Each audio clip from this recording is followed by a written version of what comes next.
Good morning students, Oxford Public School welcomes you. Myself Sandeep Nehra, your history teacher. We are studying about chapter 9 Kings and Chronicles. Today's our topic is Beyond the Frontier, यानी सीमाओं से परे। तो इस topic के बारे में अब तक हमने क्या मुगल एम्पायर के बारे में पढ़ा था कि मुगल एम्पायर कैसा था, क्या उसकी अच्छाइयाँ थी, एडमिनिस्ट्रेशन कैसा था, हरम कैसा था, रिलीजियस चीज़ें कैसी थी, किस किस तरह से वहाँ उन्होंने कुछ राइटिंग स्किल को डेवलप किया था, कहाँ क्या क्या अकबरनामा लिखा गया, बादशाह नामा में क्या लिखा है, ये चीज़ें पढ़ी। अब क्या है उसके पार हम पढ़ेंगे। तो बियॉन्ड द फ्रंटियर कहते हैं कि मुगल एम्पायर जितने हुए उन्होंने अपने आप को शहंशाह है, किसी ने एग्जाम्पल दे रखे आपकी बुक में, कुछ टाइटल्स से नवाजा था। जैसे क्या है अकबर अपने आगे क्या है शहंशाह अकबर लगाते थे। शहंशाह का मतलब होता है एक तरह से राजाओं का राजा। इस तरह शाहजहाँ वो है, शाहजहाँ उनका रियल नेम ही था लेकिन वो शाहजहाँ लगाते हैं। शाहजहाँ का मतलब होता है एक तरह से इस जहान का राजा, मतलब पूरे जहान का शाह, शाह का मतलब राजा ही होता है। इसी तरह से क्या जहांगीर भी अपने नेम के आगे जहांगीर लगाते थे, यानी पूरे जहां का गिर, यानी पूरे ब्रह्मांड का ये कह सकते हैं पृथ्वी का सम्राट जिसको कहा गया। तो इस तरह से उन्होंने अपनी तरफ से तो उन्हें एक टाइटल लगाए, लेकिन हमें चीज़ें रियलिटी कम पता चलेगी जब उन्हीं के टाइम पीरियड के दौरान, यानी उन्हीं के कॉन्टेम्परेरी, उन्हीं के समकालीन कोई दूसरे हिस्टोरियन हुए जो आस पड़ोस में हुए हैं हमारे, वो भी तो उनके बारे में बताएंगे, तभी तो पता चलेगा। तो इस टॉपिक में हम यही पढ़ेंगे कि जो मुगल एम्पायर की बाउंड्रीज थी, उस बाउंड्री के बाहर वाकई में ही उनके बारे में कुछ अच्छाइयाँ थी या वाकई में ही उनकी डायनेस्टी को बड़ा माना जाता था या नहीं माना जाता था, उसके बारे में टॉपिक दिया गया है। तो फर्स्ट है the Safavid and the Kandahar, यानी जो पहला क्वेश्चन आता है सफाविदों के साथ होता है। अब सफाविद कौन होते हैं? इंडिया की बाउंड्री के साथ लगते हैं। ये क्या है आज का इंडिया में थोड़ा सा साइड बना देता हूँ, इधर का छोड़ दीजिए, ये मेन यही बाउंड्री है, इसके आगे इंडिया है, इसका कोई ज़्यादा रोल नहीं आएगा आपका। तो यहाँ का जो एरियाज है आपको पता है पाकिस्तान का एरिया आज के टाइम में, इसके ऊपर यहाँ अफगानिस्तान लगता है आज के टाइम में, और यहाँ दूसरा एरिया ये जम्मू कश्मीर का है, यहाँ पर कुछ या पीओके बोल देते हैं वो एरिया आता है। तो सफाविद क्या थे उस समय? ईरान है, तुरान है, उन एरिया के अंदर जो रूलर थे उनको सफाविद कहा जाता था, यानी वहाँ पर सफाविदों का कंट्रोल था। इससे पहले भी बताया था जब ये तुर्की से भाग करके आए थे, यानी मुगल के जो पहले पूर्वज थे बाबर वगैरह, वो सफाविदों के हराने के कारण ही वहाँ से आए थे, यानी सफाविदों ने वहाँ से उनको खदेड़ दिया था, निकाल दिया था, इस वजह से आए। तो लेकिन सफाविदों के साथ यहाँ आने के बाद उनके रिलेशन ये नहीं कि खराब हो, उनके साथ उनके रिलेशन रहे। सफाविद भी उनके साथ पॉलिटिकल रिलेशन बनाना चाहते थे या बनाए रखते थे, लेकिन फिर भी क्या मेनली जो है मेन है कंधार को लेकर के इशू चलता रहता है। कंधार का है। अब ये पूरी बाउंड्री तो उस समय क्या थी इंडिया के अंदर आती थी, यानी यहाँ मुगल एम्पायर था पूरा का पूरा, ठीक है। तो यहाँ पर क्या है आपका काबुल या कंधार आता है, काबुल इसी की जो कैपिटल बनाई गई थे बाद में काबुल की, वो कंधार आता है। तो इसको लेकर के दोनों अपने क्या है इशू उठाते थे कि सफाविद इसके ऊपर काबुल के ऊपर या कंधार के ऊपर कंट्रोल करना चाहते थे, जबकि क्या है मुगल भी इसके ऊपर कंट्रोल करना। अब क्यों करना चाहते थे इसके पीछे का रीजन है। अब ये देखिए यहाँ से लेकर के यहाँ कुछ पाकिस्तान में भी आता है और नहीं तो काफ़ी बड़ा हिस्सा क्या है इसका अफगानिस्तान में आता है, ये जो एरिया है, और फिर ये यहाँ से पूरे इंडिया में चाइना में फैला हुआ है ये यहाँ तक। ये हिंदुकुश हिमालय माउंटेन्स रेंज है। ये क्या है हिंदुकुश हिमालय माउंटेन रेंज पूरा कहा जाता है। इसको आजकल डिवाइड कर दिया गया है, इसको यहाँ से इधर इधर क्या है हिंदुकुश माना जाता है और ये एरिया सारा हिमालय माउंटेन रेंज का माना जाता है। ये हिंदुकुश रेंज है पूरी की पूरी, यहाँ पर है, यहाँ बिल्कुल ओशियन तक आ जाती है। तो ये जो रेंज है ये हिंदुकुश रेंज है। अब इंडिया का ये पार्ट तो काफ़ी ऊंचाइयों के ऊपर था। उस टाइम ऐसा कुछ भी नहीं था कि जैसे आज के टाइम में तो एरोप्लेन्स वगैरह ये इनके द्वारा क्या क्रॉस किया जा सकता है कि इंडिया के इस पार्ट को कोई क्रॉस करके आ सकता था, इसलिए कभी भी चाइना से या उधर से कोई अटैक इंडिया के ऊपर नहीं हुआ। दूसरी क्या थी ये बाउंड्री क्या थी ओशियन बाउंड्री थी। ओशियन में उस टाइम क्या है इतनी टेक्नोलॉजी डेवलपमेंट नहीं हुई थी कि इंडिया में इधर से 15वीं सेंचुरी के लास्ट में 1498 के अंदर आपको पता है वास्को डी गामा इंडिया आया था एक ट्रेड के लिए, लेकिन कोई अटैक के लिए नहीं आ सकता था इतनी जल्दी। अंग्रेजों ने ही इसकी क्या है शुरुआत की थी, वो भी इसी लाइन से। इसी कारण क्या है मुगल उनको हरा नहीं पाए थे और धीरे धीरे क्या है उन्होंने मुगल का सारा एम्पायर छीन लिया था, क्योंकि यहाँ का जो एरिया था वहाँ के ऊपर मुगलों का ज़्यादा कंट्रोल नहीं था इस एरियाज के ऊपर। और यहाँ क्या है इंडिया छोटे छोटे टुकड़ों में बटा हुआ था, यहाँ से लेकर के कोलकाता तक आप जाओगे। मेन कंट्रोल क्या था, अब अटैक होते थे सारे इधर से होते हैं इंडिया के ऊपर, ये पहले भी आपको बताया गया। अब यहाँ से कोई आ नहीं सकता। अब ये जो एरिया है, आजकल हिंदू कुश पर्वत अगर आप देखते हो तो सिर्फ यहाँ बताया जाता है कि ये एरिया यहाँ क्या है, हिंदू कुश पर्वत है, लेकिन इसकी पूरी रेंज यहाँ से यहाँ तक फैली हुई है। अब यहाँ पर माउंटेन्स तो हैं लेकिन इतने ऊंचाइयों वाले नहीं है कि जिसको क्रॉस ना किया जा सके। अब इस रेंज से अगर कोई अफगानी इंडिया के अंदर आता है या तुरानी इंडिया के अंदर आता है, ईरानी इंडिया के अंदर, यानी इंडिया का मतलब यहाँ उस समय इंडियन सब कॉन्टिनेंट से है, जिसके अंदर क्या है, ये यहाँ तक आ जाता है, म्यांमार तक फैला हुआ है, बांग्लादेश, म्यांमार, ये जो हिमालय का पार्ट आता है छोटे छोटे रेंज के अंदर, तो इंडिया के अंदर यानी इंडियन सब कॉन्टिनेंट्स में आता है, तो इसकी एंट्री सिर्फ यहाँ से हो सकती थी, सिर्फ एक यही पार्ट था जिससे एंट्री हो सकती। तो यहाँ पर सेंटर पॉइंट के अंदर क्या पड़ता है, काबुल या कंधार पड़ता है। अब इसके ऊपर जिसका क्या होगा, कंट्रोल होगा। अगर मान लीजिए यहाँ पर मुगल्स का कंट्रोल होता है तो मुगल्स क्या है, अपनी निगरानी यहाँ से यहाँ तक पूरी रख सकते हैं, यानी इस एरिया से किसी की एंट्री नहीं देंगे। अगर इससे नहीं देंगे तो पूरा इंडिया सेफ है, आगे कोई आ ही नहीं सकता, क्योंकि नेचुरली ये क्या है, बाउंड्री बनाई गई है इंडिया के बारे में, इंडियन सब कॉन्टिनेंट्स के अंदर। अब नीचे तो क्या है, छोटे छोटे थे, उनका कोई ज़्यादा रोल नहीं था, गोवा वगैरह है, या इनका कोई ज़्यादा उस टाइम तक रोल भी नहीं है, आपने नेम भी नहीं सुना होगा अंग्रेज़ों से पहले तक ज़्यादा। तो इस वजह से क्या है, कंधार को लेकर के क्या है, सफाविदों के बीच में और मुगल्स के बीच में हमेशा से, तो ये क्या थी, एक क्या थी, कंट्रोल पोस्ट थी मिलिट्री के लिए, जो काफ़ी इंपॉर्टेंट मानी जाती है। ईरान और तुरान के लिए भी थी और मुगल के लिए भी। कौन सी, काबुल के लिए कंधार। तो इसलिए ये क्या है, इशू जाता है। अब यहीं पर कहानी खत्म नहीं होती। अब यहाँ पर देखिए, उसके बाद जैसे सबसे पहले क्या है, हुमायूं जब आए तो उन्होंने कंधार के ऊपर कंट्रोल कर लिया था। हुमायूं, बाबर के बाद जो हुमायूं का जब कंट्रोल हुआ, तो उसके बाद क्या है, हुमायूं के बाद जब शेरशाह सूरी ने छीन लिया था इसको, तो इंडिया का सारा पार्ट तो हुमायूं वापस भाग चुके थे। जब क्या है, अकबर ने दोबारा यहाँ पर, या हुमायूं और अकबर ने दोबारा एक ही साल रहे थे हुमायूं, तो अकबर ने दोबारा वहाँ पर कंट्रोल किया, तो वो 1959 के अंदर 1595 के अंदर क्या है, वो कंधार को अपने कंट्रोल में कर पाए थे। यानी ये पोस्ट क्या है, अब यहाँ पर इसको कंट्री नहीं कहेंगे पूरे, सिर्फ एक पोस्ट के ऊपर ही कंट्रोल करना था मेनली, ठीक है। ये पॉलिटिकल के ऊपर भी इशू, पॉलिटिकल साइंस में भी आता है, अफगानिस्तान का क्राइसिस, उसमें आपको बाउंड्री का काफ़ी ज़्यादा पता चल जाएगा। तो ये क्या है, अकबर का कंट्रोल हुआ था, इसके बाद अकबर का ही कंट्रोल रहा था। इसके बाद क्या है, आए दिन इसके ऊपर, कंधार के ऊपर सफाविदों के बीच में और मुगलों के बीच में डिस्प्यूट्स भी होते रहते थे, आपस में छोटी मोटी लड़ाइयाँ भी होती रहती थी। 1613 के अंदर क्या है, जहांगीर ने भी क्या है मुद्दा उठाया था कि जो कंधार है इसके ऊपर मुगल डायनेस्टी का पूरा पूरा कंट्रोल मान लिया जाए, लेकिन सफाविदों ने मना कर दिया था। इसके अलावा क्या है, 1962 के अंदर पर्सियन, इसको बाद में बताएंगे।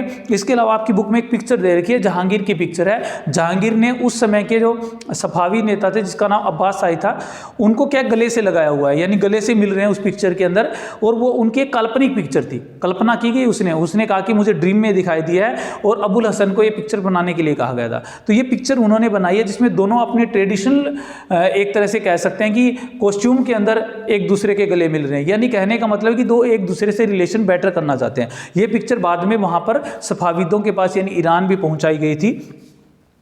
तो ये इशू उनके ऊपर चलता रहा, लेकिन 1962 के अंदर पर्शियन जो मिलिट्री थी, पर्शियन की जो सेना थी, उनके ट्रूप्स ने क्या इसके ऊपर अटैक किया और काबुल का पूरा एरिया, जो कंधार का एरिया है, उसके ऊपर अपना कंट्रोल कर लिया। अब काबुल कंधार इनके कंट्रोल में आ जाता, तो इसके बाद मुगल कभी भी क्या है उसको वापस नहीं ले पाए, और धीरे धीरे उनका क्या हो जाता है, डेक्लाइन स्टार्ट हो जाता है। आपको पता है कि लास्ट मतलब पावरफुल अगर हम बात करें तो वो कौन था, वो औरंगजेब था। औरंगजेब के बाद तो लगातार डेक्लाइन, यानी 1707 के बाद लगातार डेक्लाइन के ऊपर चले गए। वैसे लास्ट इंपीरियर बहादुर शाह जफर को माना जाता है। तो ये इनका टॉपिक था मेन, सफाविदों के बीच में और कंधार के बीच में। तो कहने का मतलब यहाँ क्या बताया गया है कि इनके अंदर पावर तो थी, वाकई में रियल में ये क्या थे, इसीलिए क्या है उन्होंने काफ़ी लंबे समय तक क्या है कंधार के ऊपर भी कंट्रोल किया, और इसलिए इनको पावरफुल भी बताया गया, अपने आप को शहंशाह वगैरह जो कहना वो उचित बताया गया। दूसरा क्या है, ओटोमन अंपायर क्या कह सकते हैं। अब इसके ऊपर ओटोमन अंपायर कहते हैं। ओटोमन अरब स्टेट्स आप देखते हो, अरबियन स्टेट का आपको पता होगा, मेनली सऊदी अरबिया का इसके अंदर नाम लिया गया, ये ओटोमन एम्पायर्स कहलाते हैं। तो उनके साथ दो तरह के काम होते थे, या तो पिलग्रिमेज के लिए या ट्रेड के लिए, या तो तीर्थ यात्रा के लिए जाते थे, हज की यात्रा आपको पता है। इनको इसलिए उस टाइम हिजाज भी कहा जाता था, ओटोमन एम्पायर को क्या है हिजाज भी कहा जाता था, क्योंकि वहाँ हज की यात्रा होती है काफ़ी लंबे समय से, अभी भी होती है। तो वो क्या है, मक्का और मदीना दो क्या है होली प्लेस, यानी सेक्रेड प्लेस माने जाते हैं। कहाँ पर, जो मोमडन्स के हैं कहाँ पर माने जाते हैं, मक्का और मदीना 2 जगह है वहाँ पर माने जाते हैं। तो लोग क्या है तीर्थ यात्रा के लिए वहाँ पर जाते थे। और जो इंडिया के अंदर मुगल एम्पायर है उसमें जितने भी क्या है रूलर्स हुए हैं सब यहाँ पर डोनेशन भी देते थे, काफ़ी बड़ा मतलब पैसा दान में देते थे, वहाँ पर पहुँचाया जाता था डोनेशन के रूप में, तो दिया जाता था। पहला तो ये है, लेकिन ये डोनेशन क्या है औरंगजेब ने एक बार बंद कर दिया था। औरंगजेब ने कहा था कि जो अल्लाह क्या है इंडिया के अंदर है वही अल्लाह मक्का और मदीना के अंदर है, इसलिए उन्होंने क्या इसको बंद कर दिया था। क्यों? क्योंकि उनको पता था कि पता लगा था जैसे भी था कि मक्का और मदीना के अंदर जो पैसा भेजा जा रहा है यानी अरबियन कंट्री को जो पैसा दिया जा रहा है किसके लिए, रिलीजियस के डेवलपमेंट के लिए, उसका हमेशा क्या है मिस यूज होता रहा है, यानी उसका यूज वो सही तरीके से नहीं कर रहे हैं। तो इसलिए उन्होंने इसको काफ़ी लंबे समय तक बंद भी रखा था औरंगजेब ने, लेकिन बाकी के द्वारा लगातार दिया जाता था। इसके अलावा क्या है, ये तो था किसके लिए, पिलग्रिम्स के लिए, हज यात्रा के लिए कह सकते हैं। दूसरा क्या है, यहाँ रेड सी के 2 एग्जाम्पल दे रखे हैं, 2 पोर्ट्स होते हैं, एक है मोखा और दूसरा है एलन। मोखा और एलन, इन 2 पोर्ट्स के ऊपर क्या है काफ़ी चीज़ों का इंपोर्ट किया जाता था, यानी जो प्रीशियस चीज़ें होती है, कीमती चीज़ें जैसे गोल्ड है या कोई हीरे जवाहर जो भी होता है, तो उनका भी क्या है यहाँ पर किया जाता था। तो इस तरह से हम कह सकते हैं कि ओटोमन एम्पायर के साथ कोई लड़ाई झगड़े तो नहीं है, लेकिन वो जुड़े हुए थे किसके कारण, ट्रेड्स के कारण और पिलग्रिमेज के कारण, यानी तीर्थ यात्रा के कारण और ट्रेड्स के कारण जुड़े हुए थे। ये है इसका सेकंड पार्ट। थर्ड है जुड़े होने का फ्रंटियर के साथ जिस्यूस्ट का आता है, जिस्यूस्ट मशीनरी। अब जिस्यूस्ट मशीनरी क्या है, इंडिया के अंदर आई है, मुगल कोर्ट में उनका क्या था। जिस्यूस्ट मशीनरी के बारे में सबसे पहले आगमन जो माना जाता है पुर्तगाली जाए थे, सबसे पहले पुर्तगाल कि जो वहाँ के रूलर हुए हैं उन्होंने जिस्यूस मशीनरी को काफ़ी इंपॉर्टेंस दी थी, वहाँ काफ़ी लोगों ने क्या है क्रिश्चियन को अपना लिया था। अब पुर्तगाल से वास्को डी गामा इंडिया आए थे, उसके बाद क्या जिस्यूस का एक शिष्टमंडल यानी एक ग्रुप्स क्या है गोवा में आता है और वो काफ़ी लंबे समय तक रहता है। तो गोवा में आता है, गोवा की तरफ यहाँ इनका कोई कंट्रोल नहीं था, ये छोटे छोटे कंट्री तो गोवा वगैरह पुर्तगालियों के कंट्रोल में हो चुका था। तो जिस्यूस मशीनरी क्या है को इंडिया में भी क्या है या इंडियन सब कॉन्टिनेंट में भी क्या है, सबसे पहले अकबर ने क्या है इनको इनवाइट किया था, अपने आप नहीं है, इनको इनवाइट किया गया था कि यहाँ आप आ सकते हो और अपने रिलीजियस के बारे में लोगों को है या पूरे के पूरे कोर्ट के अंदर है या हमें भी क्या है इनके बारे में बता सकते हो। ये बच्चों को एजुकेशन वगैरह भी देते थे, इन सब चीज़ों के लिए बुलाया गया। तो सबसे पहले 1580 के अंदर जिस्यूस मशीनरी जो है वो फतेहपुर सीकरी के कोर्ट में बुलाई गई थी, किसके द्वारा, अकबर के द्वारा बुलाई गई थी। अकबर ने जब इनको बुलाया तो काफ़ी लंबे समय तक इनके साथ क्या है जो उल्मा होते हैं यानी बड़े जो काजी होते हैं, उल्मा के साथ इनकी डिबेट्स करवाएगी कि आपका रिलीजियस बेटर कैसे और ये रिलीजियस बेटर क्यों नहीं है, यानी आप अपनी अच्छाइयाँ बताइए, अपनी अच्छाइयाँ बताएंगे, ये आपकी कमियाँ बताएंगे, आप इनकी कमियाँ बताइए। तो इस तरह की डिबेट्स उनके द्वारा करवाई गई थी और लगभग 2 ईयर कहा जाता है कि 2 साल तक वो वहाँ पर रहे थे। उसके बाद क्या 1591 और 1595 लाहौर के अंदर जब इनका कोर्ट किसने, अकबर ने ही वहाँ पर लेकर के गए थे, तो एग्जाम्पल मिलते हैं कि 2 बार वहाँ पर भी इनको क्या है बुलाया गया था। तो ये क्या है 9 टॉपिक में आते हैं इस तरह के। ये 3 पार्ट हैं जो बियॉन्ड बताते हैं किसके बाहर, फ्रंटियर के बाहर, यानी वहाँ की जो बाउंड्री उसके बाहर की चीज़ें बताते हैं जो मुगल एम्पायर के बारे में, अच्छाइयों के बारे में। अब जिस्यूस ने क्या है अकबर को काफ़ी बेटर बताया। इसके लिए एक नया टॉपिक बता दिया गया कि क्वेश्चन फॉर्मल रिलीजियन, यानी धर्म के बारे में क्या प्रश्न उठता था उसके बारे में बताया गया। तो अकबर के टाइम पीरियड के अंदर की बात बताई गई है, अकबर के टाइम पीरियड। तो काफ़ी सारे जिस्यूस्ट आए थे तो उन्होंने अकबर को काफ़ी अच्छा बताया, यानी उसकी गुडविल्स के बारे में, उनकी अच्छाइयों के बारे में लिखा भी है। उन्होंने कहा था कि यहाँ पर लोगों को क्या है रिलीजियसली काफ़ी छूट दे दी गई है और जो अकबर क्या है अपने आप में क्या है इसको कभी भी बुरा नहीं मानते हैं कि लोग क्या है अपने अकॉर्डिंग क्या है अपने रिलीजियस का वो करें। तो अकबर ने सिर्फ जिस्यूस्ट को, वो अपने फतेहपुर सीकरी का जो होता था उसके अंदर जिस्यूस थे यानी क्रिश्चियन जो थे या जो उनके जिस्यूस आते थे, काजी होते थे, या जो दूसरी थी जिसमें से हिंदू होते थे, जैनिज होते थे, पारसी होते थे, सबको क्या है उस कोर्ट में बुलाया जाता था और उनसे डिबेट्स करवाई जाती थी कि आप सब क्या है अपनी अपनी अच्छाइयों के बारे में बताएं। जब ये सारे बताए जाते थे तो इस तरह का कंक्लूजन निकल के आया कि अकबर ने क्या है इन सबको मिलाकर के अपना ही एक दीन ए इलाही नाम का, आपने भी सुना होगा, एक नया रिलीजियस बना लिया, एक धर्म बना लिया था जो मतलब उनके और अबुल फजल के द्वारा ही अपनाया गया था। तो इस तरह से क्या है उन्होंने क्या है एक तरह से जिसको हम हिंदी में बोलेंगे प्रकाश दर्शन, यानी एक ऐसी फिलोसफी को अपना लिया था, ऐसी डिवाइन फिलोसफी को अपना लिया था जो कभी भी क्या है इनसे परे नहीं थी। तो ये क्वेश्चनिंग के बारे में बताया गया कि उन्होंने कभी भी क्या है दूसरे रिलीजियस वगैरह के बारे में क्वेश्चनिंग नहीं उठाई, बल्कि उनको भी मौका दिया गया।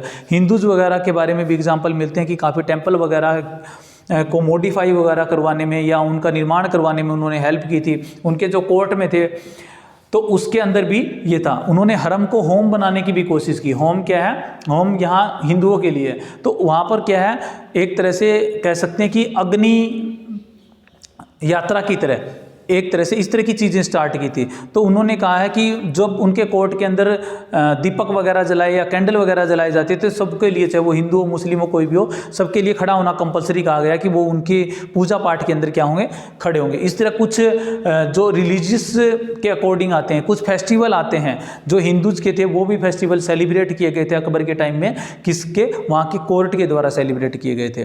तो ये सारी चीज़ें क्या है, हमें बताती हैं कि आउटकम्स के बारे में, कि अकबर के टाइम में रिलीजियस को लेकर के क्या क्वेश्चन। तो ये लास्ट में छोटा सा टॉपिक दे रखा है, इसके बारे में कभी पूछा नहीं जाता है। फिर भी आप अगर अकबर की मेरिट्स के बारे में लिखते हो, अकबर के टाइम के फीचर्स के बारे में लिखते हो, तो उसके अंदर इसको इन्वॉल्व कर सकते हो। इसी के साथ आपका चैप्टर यहाँ पर क्या होता है, कंप्लीट होता है, और चैप्टर नंबर 9 कंप्लीट है।